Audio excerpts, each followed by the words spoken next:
There is always a reason for Victor Hugo to fully emphasize on these descriptions. He was 22, looked about 17. Youth take a great importance in describing the barricade boys, and inevitably, youth take great importance in sculpting Enjolras. I use the word sculpting because that is the only word that fit marble lover of liberty.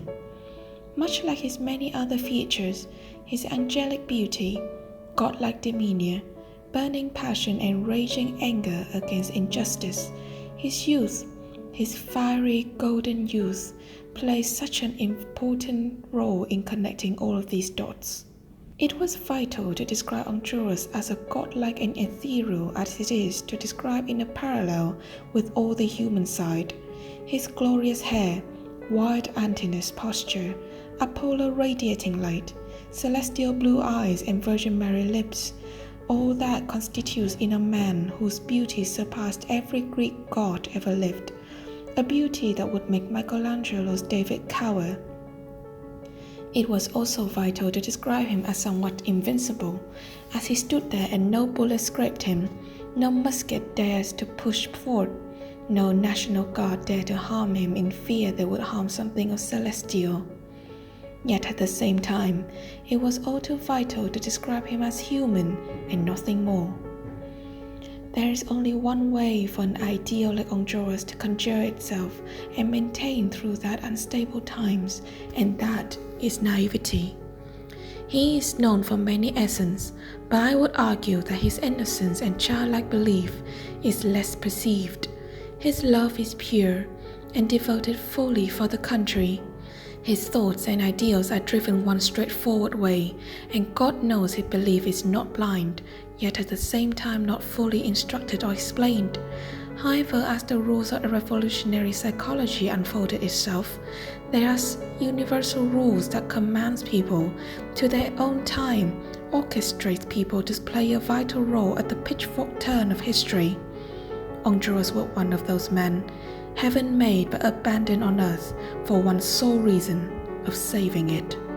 The ideal that imprinted to him left unchanged throughout his upbringing, and that is such a blessing, but also could be considered a childlike belief.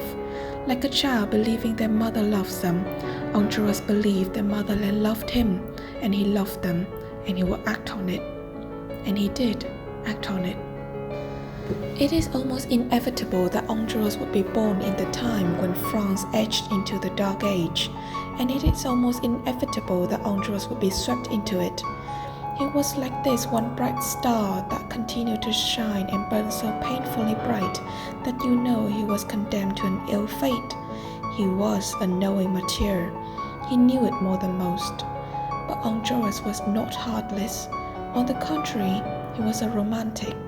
He knew that one day his persistent and unguided love for his country would lead him to an early doom, and he was also aware that the extreme of his ideals and opinions, yet while he rallied the people, instructed and persuaded them to join their side, he took them in and loved them like brothers, tolerated them in a way of acknowledging that there would be disagreement, and his route was not for everyone, and he would not blame any of them had they gone another way. Enjolras was born and prepped to be a martyr. What sad fate that is. It was so visible to his friends that sometimes you could find their gaze wandering back to their leader with a note of sadness. But knowing sadness, and knowing that there was nothing else they could do besides standing by their leader till the end of their days. What a sombre ballad for liberty.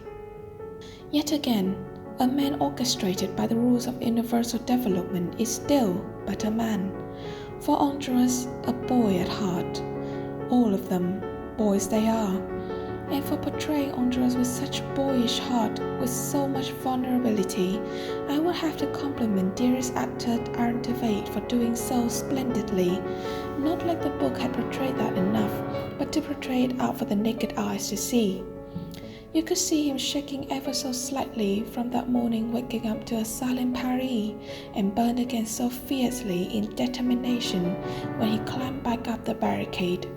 He is a god, a vengeful angel, yes, Victor Hugo did a lot creating that, but he is also human.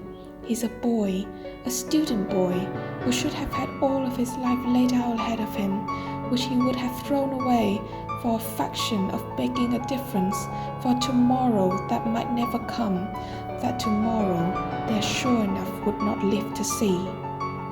That final moment with the cannons blasting towards them, his friends falling on either sides, what Enjolras saw, what Enjolras felt was far too harsh for his own imagination. Before all of these, he was a student boy who had never once held a gun, not to say took a life. Before all of this, he talked about making a difference, only to see it confirmed before his eyes by the shut windows and locked doors and sleeping Parisian, a concrete truth that the world would not change overnight. Before all of this, he talked about the price to pay without realizing the real weight of it, without realizing that it was not just expensive, it was invaluable. Witnessing his friend die in front of him, falling to his feet at the sound of gunshots, I would say, in that moment, he was already killed dead inside. Which is why, once again, pointed to the moment where Comte emerged and approached his golden god, I wonder if that had been gratitude, what yearns Enjolras to take his hand, amongst many other feelings those two might have shared in their short time. In any case, one should never underestimate a simple touch of hand-holding, not when facing death, alas. Enjolras was the son and god of the revolution, whilst at the same time he was this young, joyous, beautiful and fiery schoolboy. All aspects to him must be viewed and contemplated with carefulness and appreciation.